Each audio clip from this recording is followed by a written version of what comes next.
पंतप्रधान नरेंद्र मोदी उद्या अहमदनगरच्या दौऱ्यावर येत आहेत। या दौऱ्याच्या दरम्यान ते शिर्डीच्या साईबाबा मंदिरात भेट देऊन पूजा करणार आहेत। शिर्डीसह अहमदनगरमधील अनेक विकास प्रकल्पांचं लोकार्पण पंतप्रधानांच्या हस्ते केलं जाणार आहे।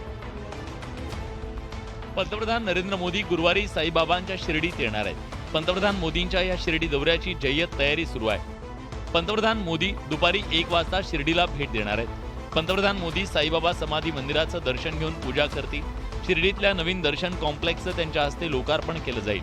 दुपारी 2 वाजता त्यांच्या हस्ते निळवंडे धरणाचं जलपूजन करण्यात येईल। निळवंडे धरणाच्या कॅनॉलचं लोकार्पण पंतप्रधानांच्या हस्ते केलं जाणार आहे। दुपारी 2:15 वाजता विविध प्रकल्पाची पायाभरणी मोदींच्या हस्ते होणार आहे। पंतप्रधान मोदी अहमदनगरमध्ये शेतकरी मेळाव्याला संबोधित करणार आहेत। या ठिकाणी लोकांना बसण्यासाठी भव्य सभामंडप उभारण्यात आलाय। गेल्या काही दिवसांपासून राज्यात मराठा आरक्षणाचा मुद्दा चांगलाच तापलाय। राज्य सरकारनं मराठा आरक्षण द्यावं म्हणून मनोज जरांगे पाटील यांनी सरकारला 40 दिवसांचा अल्टिमेटम दिला। मनोज जरांगे यांनी दिलेली ही मुदत मंगळवारी संपली। ही मुदत संपत असताना दसरा मेळाव्यात मुख्यमंत्री एकनाथ शिंदेंनी जाहीर सभेत मराठा आरक्षणावर भाष्य केलं। यावेळी ते मंचावर असलेल्या शिवाजी महाराजांच्या पुतळ्यासमोर नतमस्तक झाले आणि शिवरायांची शपथ घेऊन मराठा समाजाला आरक्षण देणार असल्याचा शब्द मराठा समाजाला दिला। मुख्यमंत्र्यांनी घेतलेल्या या शपथेवरून आता राजकारण तापलंय। छत्रपतींच्या समोर साक्षीने या ठिकाणी त्यांची शपथ घेऊन सांगतो, त्यामध्ये रक्ताचा शेवटचा थेंब असेपर्यंत या मराठा समाजासाठी लढणार। जनता पक्षाच्या सहवासात आल्यापासून खोट्या शपथा घेण्याचं प्रमाण वाढलेलं आहे। छत्रपती शिवरायांना साक्षी मानून मराठा समाजाचं आरक्षण देण्याची पूर्ण जबाबदारी महाराष्ट्राचे मुख्यमंत्री म्हणून त्यांनी स्वीकारलेली आहे। शिवरायांची शपथ घेऊन मुख्यमंत्र्यांनी जरांगेंसह मराठा समाजाला भावनिक साथ घातली। मराठा आरक्षणासाठी मनोज जरांगे यांनी सरकारला दिलेली 40 दिवसांची मुदत संपली। मात्र मुदतीनंतरही सरकारकडून आरक्षणाबाबत कुठलीही भूमिका जाहीर करण्यात आलेली नाहीये। त्यामुळे मनोज जरांगे यांच्या आरक्षणाच्या लढ्याचा दुसरा अध्याय सुरू झालाय। मराठा समाजाचे नेते मनोज जरांगेंनी आमरण उपोषणाला सुरुवात केली आहे। सरकारला दिलेला वेळ संपल्यानं जरांगेंनी उपोषणाची भूमिका ठाम ठेवली आहे। सरकार दिशाभूल करत असल्याचा आरोप त्यांनी केलाय। सरकारला दिलेला 40 दिवसांचा अल्टिमेटम संपला, 41 दिवस उजाडला तरी सरकार आरक्षणासाठी कोणतीही भूमिका घेत नाही असं जरांगे पाटलांनी म्हटलंय। सरकारनं आरक्षणावर कोणतीच हालचाल केलेली नसल्यामुळे आमरण उपोषणात पुन्हा करत आहोत। आता आरक्षण मिळाल्याशिवाय उपोषण मागे घेणार नाही असा निर्धार जरांगे पाटलांनी केलाय। आरक्षण घेतल्याशिवाय या आमरण उपोषणात मागे घेत नाही। आपण जीवाची बाजी लावून लढू। आरक्षणासाठीचा हा लढा शांततेनं सुरू ठेवण्याचं आवाहन जरांगे यांनी मराठा समाजाला केलंय। उग्र आंदोलन करू नका, कोणी चाळपोळ करू नका, हे शांततेचं युद्ध आपल्याला जिंकायचंय। आत्महत्येसारखं टोकाचं पाऊल न उचलण्याचं आवाहन जरांगेंनी केलंय। तसंच पुढाऱ्यांना गावबंदी करताना त्यांना शांततेनं परत पाठवा असंही जरांगे म्हणाले। मराठा आरक्षणाच्या मागणीसाठी मनोज जरांगे पुन्हा एकदा आमरण उपोषणाला बसलेत। आरक्षण मिळाल्याशिवाय माघार नाही असा निर्धार त्यांनी केलाय। मनोज जरांगे यांना राज्यभरातून मराठा समाजाचा मोठा पाठिंबा मिळतोय। मनोज जरांगेंच्या उपोषणाची माहिती मिळताच माजी खासदार संभाजीराजे छत्रपती यांनी थेट अंतरवली सराटी गाठली। संभाजीराजेंनी मनोज जरांगे यांची भेट घेऊन त्यांच्या प्रकृतीची विचारपूस केली। तसंच आरक्षणाच्या मुद्द्यावर चर्चा केली। यावेळी जरांगेंनी उपोषण सुरू ठेवावं, मात्र पाणी प्यावं अशी विनंती संभाजीराजेंनी केली। संभाजीराजेंचा मान ठेवत जरांगेंनी ही विनंती मान्य केली। यावेळी बोलताना संभाजीराजे छत्रपती यांचा कंठ दाटून आला। या नात्याने तुम्ही आमरण उपोषण करा, पण पाणी तर घ्यावं अशी विनंती करू शकतो। गाडीचा सन्मान करणं माझं कर्तव्य, त्यांच्यासमोर नतमस्तक होणं कर्तव्य म्हणून आश्चर्य। छत्रपती घराण्याचा मान ठेवत आजचा दिवस पाणी घेणार असल्याचं जरांगे पाटील म्हणाले। मात्र आगामी काळात मागणी मान्य न झाल्यास उपोषण तीव्र करण्याचा इशारा जरांगे पाटलांनी दिलाय। उद्धव ठाकरेंनी शिवतीर्थावरच्या दसरा मेळाव्यात बोलताना भाजपासह पंतप्रधान मोदींवर निशाणा साधला होता।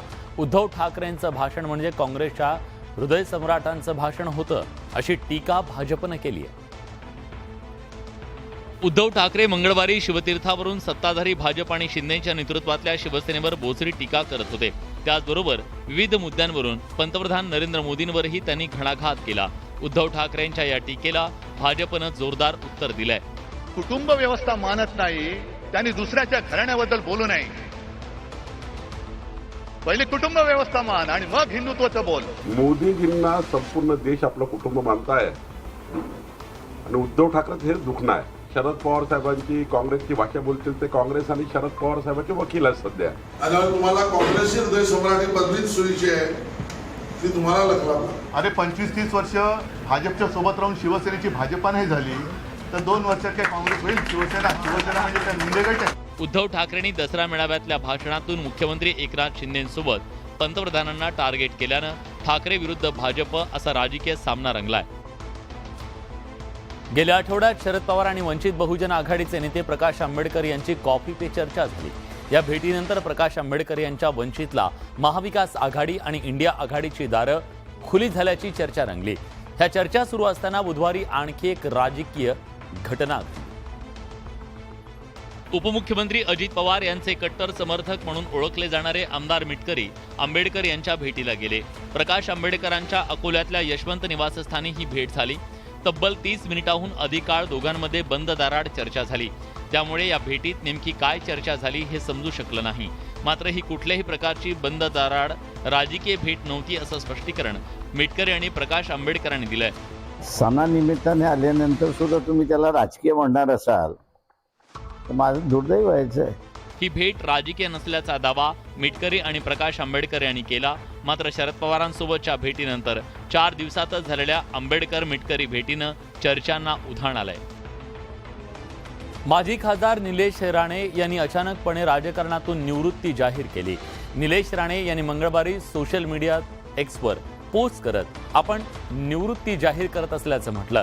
रवींद्र चव्हाण यांच्या सोबतच्या मतभेदातून निलेश राणे यांनी सक्रिय राजकारण सोडल्याची चर्चा रंगली होती. याच पार्श्वभूमीवर मंत्री रवींद्र चव्हाण यांनी स्वतः निलेश राणे यांची त्यांच्या मुंबईतल्या घरी जाऊन भेट घेतली. जवळपास 1.5-2 तास दोघांमध्ये चर्चा झाली. त्यानंतर हे दोन्ही नेते एकाच गाडीतून प्रवास करत उपमुख्यमंत्री देवेंद्र फडणवीस यांच्या निवासस्थानी पोहोचले. या ठिकाणी झालेल्या 2 तासांच्या बैठकीत निलेश राणेंच्या नाराजीचं कारण समोर आलंय. की संघटनेमध्ये काम करत असताना छोट्या छोट्या कार्यकर्त्यांवरती अन्याय होऊ नये आणि त्यांचं हे म्हणणं अतिशय रास्त होतं. यावर बैठकीत तोडगा काढून पुढील काळात कोकणात निलेश राणेंच्या नेतृत्वात भाजपचा झंझावात सुरू राहणार असल्याचं मंत्री रवींद्र चव्हाणांनी म्हटलंय. कोकणातील सर्व भागांमध्ये जो त्यांचा झंझावात आहे तो झंझावात असाच येणाऱ्या काळात सुरू राहील. लोकसभा विधानसभा निवडणुका लढत असताना कार्यकर्त्यांना कोणतीही अडचण येऊ नये याची खबरदारी घेतली जाणार असल्याचं रवींद्र चव्हाणांनी म्हटलंय. रावण दहनावरून नवा राजकीय वाद निर्माण झालाय. रावण दहनाच्या परंपरेवर पूर्णतः बंदी आणण्याची मागणी येणाऱ्या अधिवेशनात मांडणार असल्याचं आमदार अमोल मिटकरींनी स्पष्ट केलं. तर अधिवेशनात भाजप आमदारांकडून सडेतोड उत्तर दिलं जाईल असं भाजप आध्यात्मिक आघाडीने स्पष्ट केलंय. मंगळवारी दसऱ्याला सीमोल्लंघनासोबतच देशभरात ठिकठिकाणी रावणाच्या प्रतिकृतीचं दहन करण्यात आलं. अनेक वर्षांपासून ही परंपरा चालत आली आहे, पण या परंपरेला आता विरोध होऊ लागलाय. राष्ट्रवादी काँग्रेसच्या अजित पवार गटाचे आमदार अमोल मिटकरींनी रावण दहनाला विरोध केलाय. आता यावरून महायुतीत वादाची ठिणगी पडली आहे. रावणाचं चरित्र, रावण प्रकांड पंडित होता, रावण शिवभक्त होता, रावण अभ्यासू होता आणि अशा रावणाची प्रतिमा जाळताना विचार व्हावा. मी स्वतः रावण दहनाच्या विरुद्ध शासन निर्णय व्हावा असं मुख्यमंत्र्यांसमोर मांडेल. तर भारतीय जनता पार्टी आणि शिवसेनेचे सर्व आमदार यावर आक्रमक होतील आणि या रावण प्रेमी अमोल मिटकरी आमदाराला सडेतोड उत्तर दिलं जाईल. गेल्या वर्षी आदिवासी बचाव संघटनांनी या प्रथेला विरोध केला होता. तसंच रावण दहन करणाऱ्यांविरोधात अॅट्रॉसिटीचा गुन्हा दाखल करण्याची मागणी केली. आता अमोल मिटकरींनी पुन्हा एकदा हा मुद्दा उचलून धरलाय. त्यामुळे नव्या वादाला तोंड फुटलंय. भाजपच्या नेत्या पंकजा मुंडेंनी केलेल्या वक्तव्यावरून राजकारणात चांगलाच भूकंप आलाय. तर पंकजा या भाजपच्या नेत्या असून त्यांच्या वक्तव्याचा वेगळा अर्थ घेऊ नये असं भाजपचे प्रदेशाध्यक्ष चंद्रशेखर बावनकुळे यांनी स्पष्ट केलं. भगवान बाबांनाही वेगळा गड शोधायला लागला. आज आपल्यावरही तशी स्थिती आहे असं वक्तव्य सावरगावात झालेल्या दसरा मेळाव्यात बोलताना पंकजा मुंडेंनी केलं. मात्र पंकजा मुंडे यांनी केलेले वक्तव्य भाजपसाठी नव्हतं, त्यामुळे त्याचा वेगळा अर्थ घेऊ नका अशी सारवासारव भाजपकडून केली जाते. बाबांना सुद्धा दुसरा गड बनवावा लागलाय, तसंच आपण सुद्धा भगवान गडावरून भगवान भक्ती गडाकडे आलो. आता आपल्याला सुद्धा परिस्थिती निर्माण झाली. मी वारंवार सांगितलं की पंकजाताईच्या रक्तामध्ये भाजप आहे. त्यांच्या बोलण्या चालण्यामध्ये तुम्ही काही वेगळं घेऊ नका. त्यांना पक्ष योग्य निर्णय करेल. पंकजा मुंडे यांच्या भूमिकेकडे विरोधक लक्ष लावून बसलेले आहेत, तर पंकजा मुंडे त्यांचे वडील गोपीनाथ मुंडेंचा वारसा चालवत आहेत, त्यामुळे त्या कोणताही चुकीचा निर्णय घेणार नाहीत असा विश्वास भाजपच्या नेत्यांनी उपस्थित केला. परिणामी पंकजा मुंडेंचं राजकीय सीमोल्लंघन होणार की नाही हा सस्पेन्स कायम राहणार असल्याचं स्पष्ट झालंय. ललित पाटील ड्रग्ज प्रकरणावरून राज्याचं राजकारण तापलंय. सत्ताधारी आणि विरोधकांमध्ये परस्परांवर आरोप प्रत्यारोपांच्या फैरी झडतायत. त्यातच भाजप आणि राष्ट्रवादीच्या महिला प्रदेशाध्यक्षांमध्ये कलगीतुरा रंगल्याचं दिसून आलंय. ललित पाटील ड्रग्ज प्रकरण राज्यात नाशिकसह विविध भागात सापडलेल्या ड्रग्जच्या कारखान्यावरून सुप्रिया सुळेंनी गृहमंत्री देवेंद्र फडणवीसांवर निशाणा साधला होता. सुप्रिया सुळेंच्या या टीकेला भाजपच्या महिला प्रदेशाध्यक्ष चित्रा वाघ यांनी जोरदार पलटवार केलाय. पोलिसांनी ड्रग्ज विरोधात राज्यभर केलेल्या कारवाईचा दाखला चित्रा वाघ यांनी दिलाय. चित्रा वाघ यांनी सुप्रिया सुळे यांच्यावर केलेल्या टीकेला रोहिणी खडसेंनी प्रत्युत्तर दिलंय. मुंबई पोलिसांकडनं हजारो कोटींचं ड्रग्ज जप्त झालं, या रोजच्या बातम्या तुम्ही ऐकतायत आणि वाचताय. ही पोचपावती आहे राज्याचे कर्तव्यदक्ष गृहमंत्री देवेंद्रजी फडणवीस यांच्या कामाची. हे तुम्हालाही कळतंय, पण तुमच्यातला कुटील राजकारणी हे तुम्हाला पटवू देणार नाही. तुम्ही म्हणतायत आम्ही ड्रग्ज पकडून दिले तर काय उपकार केले नाही. आणि हो, त्या पहिले हेही उत्तर द्या की एवढ्या मोठ्या प्रमाणामध्ये ड्रग्ज महाराष्ट्रात येतातच कसे हो. ललित पाटील ड्रग्ज प्रकरणावरून भाजप आणि राष्ट्रवादीच्या महिला प्रदेशाध्यक्षही आमने सामने आल्याचं दिसून आलं. मुंबईत गेल्या काही दिवसांपासून हवेची गुणवत्ता खालावली आहे. हवेच्या वाढत्या प्रदूषणामुळे मुंबईकरांना श्वसनाचा त्रास सामोरं जावं लागतंय आणि या पार्श्वभूमीवर मुंबई महापालिकेनं ॲक्शन मोडवर उपाययोजना करायला सुरुवात केली आहे. वायू प्रदूषण रोखण्यासाठी मुंबई महापालिकेकडून मार्गदर्शक सूचना जारी करण्यात आल्या. मुंबईत गेल्या काही दिवसात हवेच्या प्रदूषणात वाढ झाली आहे. वायू प्रदूषण रोखण्यासाठी महापालिका आयुक्तांनी काही दिवसांपूर्वी एक बैठक घेतली. या बैठकीनंतर आता हवेच्या प्रदूषणाला आळा घालण्यासाठी मुंबई महानगरपालिकेनं अनेक मार्गदर्शक अटी बांधकाम करणाऱ्या विकासकांना घातल्यात. बांधकाम प्रकल्पाभोवती 35 फूट उंच धातूचे पत्रे उभारले जावेत. बांधकामाधीन इमारतींना हिरव्या कापडानं, ज्यूट शीटनं, ताडपत्रीनं बंदिस्त करावं. संरचना पाडण्याच्या प्रक्रियेच्या दरम्यान सतत पाणी शिंपडणं, पाण्याची फवारणी करणं, बांधकाम साहित्य लोडिंग किंवा अनलोडिंगच्या दरम्यान वॉटर फॉगिंग करावं. बांधकामाच्या ठिकाणी अँटी स्मॉग गनचा वापर करावा. अशा मार्गदर्शक सूचना पालिकेनं जारी केल्यात. हवेचं प्रदूषण कमी व्हावं यासाठी मुंबई महापालिकेकडून अनेक ठिकाणी वॉटर फॉगिंग केलं जात आहे. दिल्लीनंतर आता मुंबईला प्रदूषणाचा विळखा पडलाय. हवेचं प्रदूषण रोखण्यासाठी मार्गदर्शक सूचनांची काटेकोरपणे अंमलबजावणीकडे मुंबई महापालिकेनं लक्ष देण्याची गरज आहे. पुण्यात गावगुंडांची दहशत सुरूच आहे. गावगुंडांकडून कोयता उगारून दुकानांमध्ये दहशत माजवण्याच्या अनेक घटना समोर आल्या. या गावगुंडांच्या टोळीने पुण्यातले नागरिक दहशतीत आहेत. पुण्यातल्या हडपसर गोसावी वस्ती इथल्या सुरक्षा नगरमध्ये वाहनांची तोडफोड करण्यात आली आहे. 1-2 नव्हे तर तब्बल 20 ते 30 वाहनांची तोडफोड करण्यात आली आहे. टेम्पो, कार, रिक्षा आणि बाईक त्याचबरोबर स्कूटीची गावगुंडांनी तोडफोड केली. परिसरात दहशत माजवण्यासाठी कोयत्यानं आणि तलवारीनं वाहनं फोडण्यात आली. हडपसर पोलिसांकडून आरोपींचा शोध सुरू आहे. तोडफोडीच्या या घटनेमुळे परिसरात दहशतीचं वातावरण आहे. NCERTच्या शालेय पाठ्यपुस्तकांमध्ये इंडिया या शब्दाच्या ऐवजी भारत हा शब्द वापरण्यात येणार आहे. भारत शब्दाच्या उल्लेखाच्या प्रस्तावाला NCERTनं मंजुरी दिली आहे. गेल्या काही दिवसापासून इंडिया आणि भारत या नावांच्या उल्लेखावरून देशात वाद सुरू आहे. G20 परिषदेच्या दरम्यान आयोजित केलेल्या डिनरच्या निमंत्रण पत्रिकेत राष्ट्रपतींऐवजी भारताच्या राष्ट्रपती असा उल्लेख करण्यात आला होता. त्यानंतर G20 शिखर बैठकीमध्ये पंतप्रधान मोदींच्या समोर लावलेल्या फलकावर इंडियाऐवजी इंग्रजीत भारत लिहिलेलं दिसलं. NCERTच्या शालेय पाठ्यपुस्तकांमध्ये इंडिया शब्दाऐवजी भारत हा शब्द वापरण्यात येणार आहे. NCERTनं पुस्तक निर्मितीसाठी 19 सदस्यांची समिती नेमली होती. NCERT पुस्तकात इंडिया या शब्दाच्या ऐवजी भारत हा शब्द वापरण्यात यावा या प्रस्तावाला सर्वानुमते मंजुरी देण्यात आली. आता NCERTच्या निर्णयानंतर भारतातील इतर बोर्ड देखील हा निर्णय घेतील का हे पाहणं महत्त्वाचं आहे. अवघ्या महाराष्ट्राचं कुलदैवत असलेल्या खंडोबाच्या जेजुरी नगरीमध्ये दरवर्षी पारंपरिक पद्धतीनं मर्दानी दसऱ्याचं आयोजन करण्यात येतं. तब्बल 17 तासांपेक्षा जास्त काळ हा सोहळा गडावर संपन्न झाला. मंगळवारी संध्याकाळी खंडेरायाची पालखी सीमोल्लंघनाला गेल्यानंतर हा मर्दानी खेळ सुरू झाला. सोन्याच्या जेजुरी नगरीत पारंपरिक पद्धतीनं मर्दानी दसरा साजरा करण्यात आला. या निमित्तानं जेजुरी गडावर विविध कसरती केल्या जातात. मर्दानी दसऱ्याचं वैशिष्ट्य म्हणजे 42 किलो वजनाची खंडा म्हणजे तलवार. या तलवारीला घेऊन जेजुरी गडावर वेगवेगळ्या कसरती केल्या जातात. एका हातानं ही तलवार तोलून धरली जाते, तसंच त्याचबरोबर दातात धरून ही तलवार तोलून धरली जाते. तलवारीबरोबर वेगवेगळ्या प्रकारच्या कसरती केल्या जातात.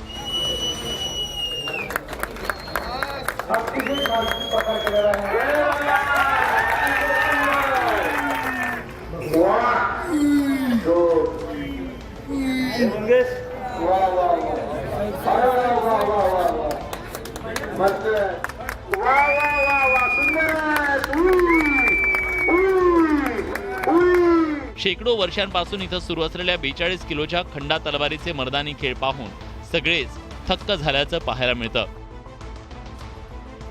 अमरावती शहरात बिबट्याची दहशत पाहायला मिळाली. बिबट्याला जेरबंद करण्यासाठी वनविभागाची टीम दाखल झाली. बिबट्याला पाहण्यासाठी अमरावतीत नागरिकांनी मोठी गर्दी केली होती. या गर्दीला आवरताना पोलिसांना मोठी कसरत करावी लागली. अमरावती शहरातील भरबस्तीत बिबट्या शिरला.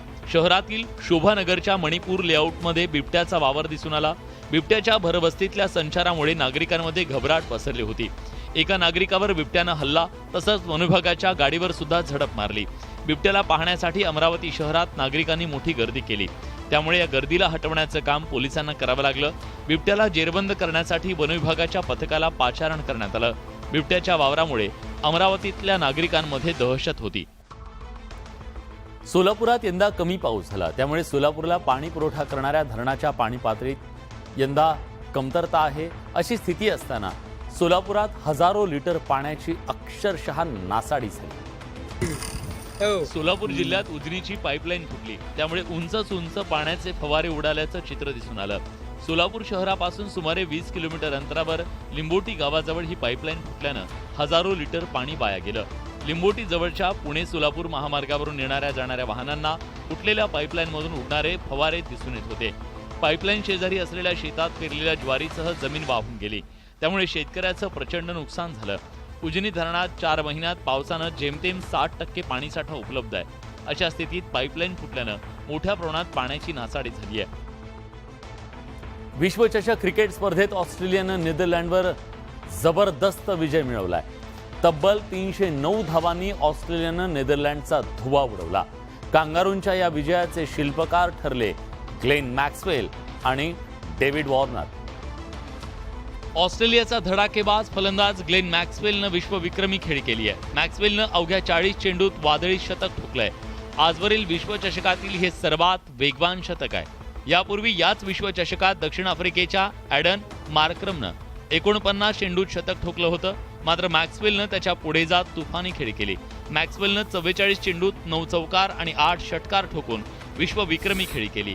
याआधी 2015च्या विश्वचषक स्पर्धेत श्रीलंकेविरुद्धच्या सामन्यात मॅक्सवेलनं वादळी शतक ठोकलं होतं. त्यानं त्यावेळी 51 चेंडूत शतक झळकावलं होतं. दुसरीकडे डेव्हिड वॉर्नरनं विश्वचषकातील 6वं शतक झळकावलं. या शतकासह वॉर्नरनं सचिन तेंडुलकरच्या विश्वचषकातील शतकांशी बरोबरी केली आहे. क्रिकेट विश्वचषकात सर्वाधिक शतकांचा विक्रम रोहित शर्माच्या नावावर आहे. त्यानं आतापर्यंत 7 शतकं झळकावली आहेत.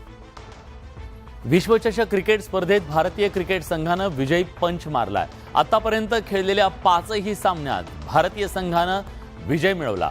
धर्मशाळात रोहित सेनेनं न्यूझीलंड संघाला पराभूत केलं.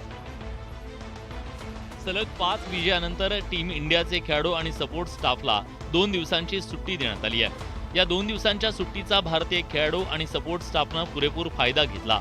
मुख्य प्रशिक्षक राहुल द्रविड जवळपास 3000 मीटर उंचीच्या शिखरावर ट्रेकिंगसाठी गेले. हेड कोच राहुल द्रविड यांच्यासोबत बॅटिंग कोच विक्रम राठोड हे सुद्धा होते. राहुल द्रविड मॅक्लॉडगंजच्या वर असलेलं त्रियुण फिरण्यासाठी गेले होते. त्रियुणला जाण्यासाठी जवळपास 10 किलोमीटर चालावं लागतं. राहुल द्रविड यांनी पायी चालण्याचा आनंद लुटला. त्रियुण समुद्र तळापासून जवळपास 3000 मीटर उंचीवर आहे. विराट, रोहितसह प्रमुख खेळाडूंना ट्रेकिंगला न आणण्याचं कारणही द्रविड गुरुजींनी सांगितलं. Unfortunately, you can't bring the boys up here. It'd be too risky with walking on those stones. But hopefully one day when they're not playing, love for some of the boys to come here and experience it. विराट कोहलीनं धर्मशालातल्या चिन्मय तपोवन आश्रमाला भेट दिली. 2 दिवसापासून न्यूझीलंडच्या संघानं धर्मशालात Tibetan धर्मगुरू Dalai llama यांची भेट घेतली होती. तर या होत्या राज्यातल्या, देशातल्या आणि जगभरातल्या महत्त्वाच्या बातम्या, दमदार बातम्या. दमदार 10 या बुलेटिनमध्ये आपण इथेच थांबतोय. ताज्या घडामोडींसाठी बघत रहा न्यूज 18 लोकमत.